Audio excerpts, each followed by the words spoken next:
Professor Ramchandra Prasad Yadav sir हमारे साथ हैं, जो बिहार के शिक्षा मंत्री प्रोफेसर चंद्रशेखर यादव के बड़े भाई हैं। इनकी जो कहानी है, इनकी जो किस्सा है, बड़ी दिलचस्प कहानी है। अब पिछले 4 दिनों से जो है चर्चाएं तो चल ही रही थी, लेकिन कल पूरा दिन बाजार में, शहर में इनकी चर्चा काफ़ी तेज हो गई है। सोशल मीडिया पे ये खबर चल रही है कि बीजेपी में शामिल होने वाले हैं। लेकिन उससे पहले सर, बहुत बहुत शुक्रिया न्यूज़ जंक्शन से बातचीत करने के लिए। सर, एक बात हम आपसे जानना चाहेंगे। आपके पापा शिक्षक थे, आप जो है अपनी पढ़ाई लिखाई पूरा करते हैं, फिर दिल्ली जाते हैं, वहाँ प्रोफेसर बनते हैं। ये सर क्या संघर्ष की क्या कहानी है आपकी?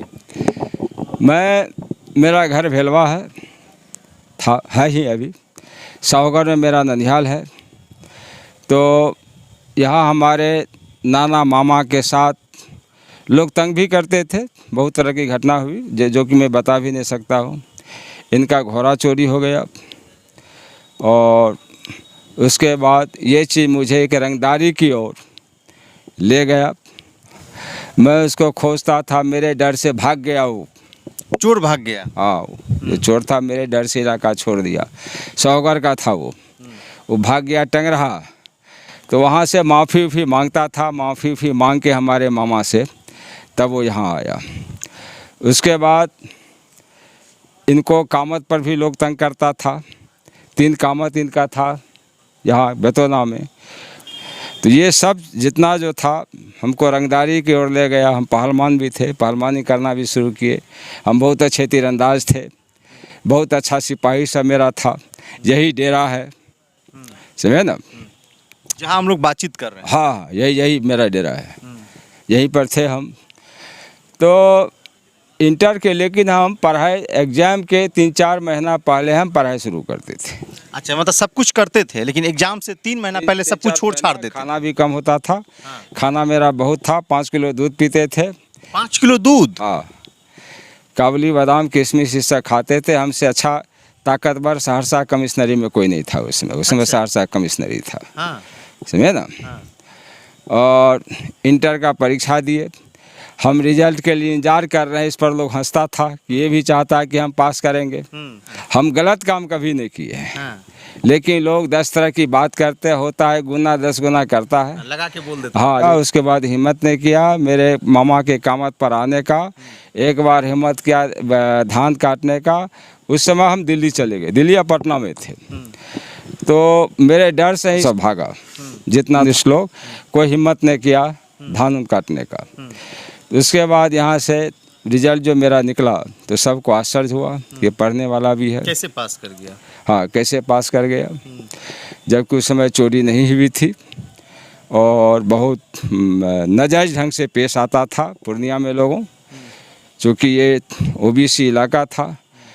तो कुछ लोगों को पैसा, एक आदमी को 5 रुपया पैसा था, उस पर एक्सपेल कर दिया। पूर्णिया सेंटर हुआ था।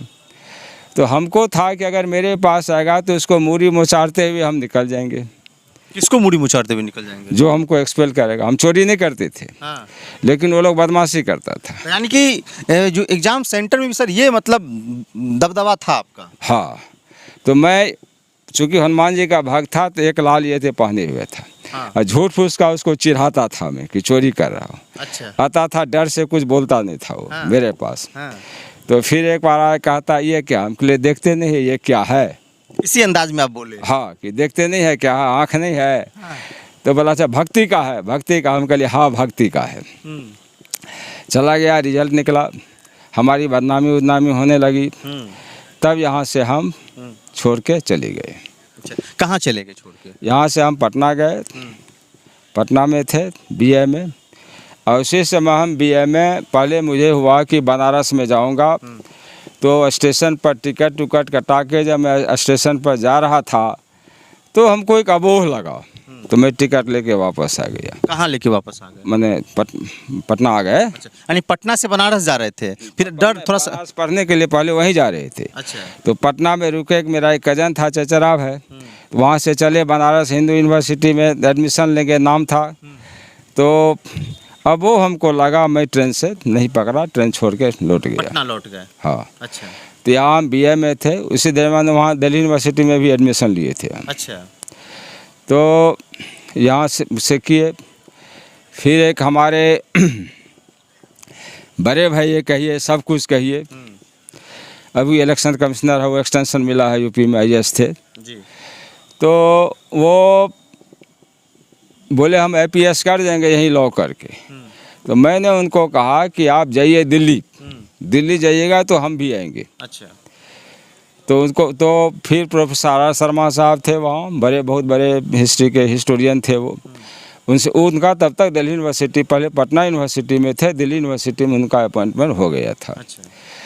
तो उनसे मिलने गए, कहे आओ, तो वो गए दिल्ली। बाद में हम भी चले गए। वहाँ बहुत स्ट्रगल हमको करना पड़ा पढ़ाई का, चूँकि अंग्रेजी तो हम पढ़े नहीं थे। यहाँ तो सब दिन करते थे मार पीट, इधर जाना उधर जाना। तो वहाँ तो सब कुछ अंग्रेजी में करना था। हाँ। तो बहुत हमको प्रॉब्लम होती थी, बहुत प्रॉब्लम। कठिनाई खूब होती थी। हाँ, समझे ना। हाँ। चलिए, उसके बाद वहाँ डिपार्टमेंट में हमसे झगड़ा हुआ लोगों का, वही शर्मा जी का।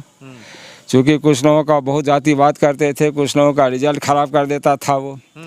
तो हम सर उसको मारे, डिपार्टमेंट में मारे, दिल्ली में। हाँ। वो बहुत बड़े लोग थे वो। हाँ। समझे ना। वो जो कैप्सूल लिखे थे उसमें उनका नींदरा जी पे, तो वही लिखे थे। वो बहुत बड़े आदमी थे, नाम आप सुने होंगे, प्रोफेसर R शर्मा का, आप तो मर गए जी। तो उसको मारे वहाँ पर। तो वहाँ मेरा वो रिजल्ट ख़राब कर दिया। अच्छा। फिर भी हमारे गुरु थे प्रोफेसर नूरुल हसन, जो कि इंदिरा जी के कैबिनेट में सब रोज़ मंत्री थे। अच्छा। तो हम कुछ दिन वहाँ जॉब भी किए दिल्ली यूनिवर्सिटी में, कॉलेज में।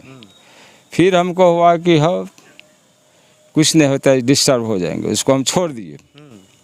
समझे ना। तो फिर वहाँ से हम चले गए JNU, जवाहरलाल नेहरू यूनिवर्सिटी। अच्छा।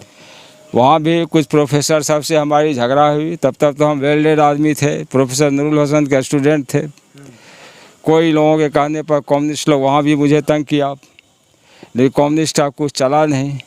वहाँ से आने के बाद मेरा अपॉइंटमेंट हो गया। तो जहाँ जाते थे लड़ाई कर लेते थे, यहाँ मार देना वहाँ मार देना। और जब मधेपुरा में रहते थे तो सब कुछ करते थे। तो पापा मना नहीं करते थे, ये सब नहीं करते? बर्दाश्त नहीं करते हैं। प्रोफेसर R शर्मा को मारे मैंने कोई गलती नहीं किया। तो आपके गुरुजी थे ना वो? और गुरुजी थे तो आप गुरुजी जैसा रहेगा तब ना। वो रिजल्ट ख़राब करते थे, जो देखते थे उसके पास कोई भूमिहार लोग जाते थे तो उसको सब कुछ मिल जाता था। और मनोज भाई एक कैश थे, वो पता चला ये जो मिलने गए तो उनको हुआ कि ये भूमिहार है। तो जब पता चला कैश था तो कहता अरे कैद छिए, इनका भी रिजल्ट ख़राब कर दिया। लाचार होकर बेचारे IAS में गए, IAS में जाना नहीं चाहते थे वो चाहते थे दिल्ली यूनिवर्सिटी मेरा रिजल्ट अच्छा होगा। शुरुआती दिन में तो सर मधेपुरा में आप जैसा कि बता रहे थे कि मारपीट हो जाता था। पटना के वहाँ भी किए, दिल्ली के वहाँ भी अपने गुरुजी को पीट दिए। तो जो पापा आपके थे वो कभी मना नहीं करते थे इस तरह से मत करो? हमारे पिताजी उतना मालूम नहीं था, लेकिन यहाँ मधेपुरा में जब हम नाजायज़ के खिलाफ लड़ते थे तो पिताजी खुशी होते थे। हाँ, हमारे पिताजी मैं नाजायज़ के खिलाफ लड़ते थे। देखिए, मैं किसी को मारना नहीं चाहता था, मैं नहीं चाहता था किसी को एक थप्पड़ भी मारे। बहुत नाजायज़ करने पर मैं किसी को मारता था। तो पिताजी को मालूम होता था तो कहते थे कि मारे क्यों नहीं उसको। तो दिन प्रतिदिन आप और भी जो है मतलब आगे बढ़ते गए सब? हाँ, बढ़ते गए। वहाँ काफ़ी मेहनत किए। JNU गए, JNU में पर्शियन जो है, पर्शियन एक पेपर करना पड़ता है, उसमें हमको मन लगने लगा पर्शियन में। तो वहाँ हमको जस्ट MA पास करते हुए नौकरी मिल गई दिल्ली यूनिवर्सिटी में। तो हम गए PhD करने के लिए नूरुल हसन साहब के पास। कम्युनिस्ट लोग इतना मेरा विरोध था कि MPhil में मुझे एडमिशन नहीं होने दिया था। और ख़ास करके जिस आदमी को मैंने 84 के दंगा में बचाया, वो भी कम्युनिस्टों के कहने पर मुझे विक्टिमाइज़ किया। यानी कहीं ना कहीं जहां आप जाते थे आपको मतलब तंग किया जाता था। हाँ, परेशान किया जाता था। परेशान किया। इसका क्या कारण था तंग किया जाता था आपको? कारण था जबकि उसको हम बचाए थे, R शर्मा का चेला वाला था वो लोग, और प्रोफेसर R शर्मा का बहुत दबदबा था। उसका तो पूरे वर्ल्ड में अपने फील्ड में दबदबा था, जहाँ जिसको लिख दे नौकरी मिल जाए, जहाँ जिसको लिख दे एडमिशन हो जाए। यानी काफ़ी उसका क्रेज़ था। हाँ, काफ़ी क्रेज़ था।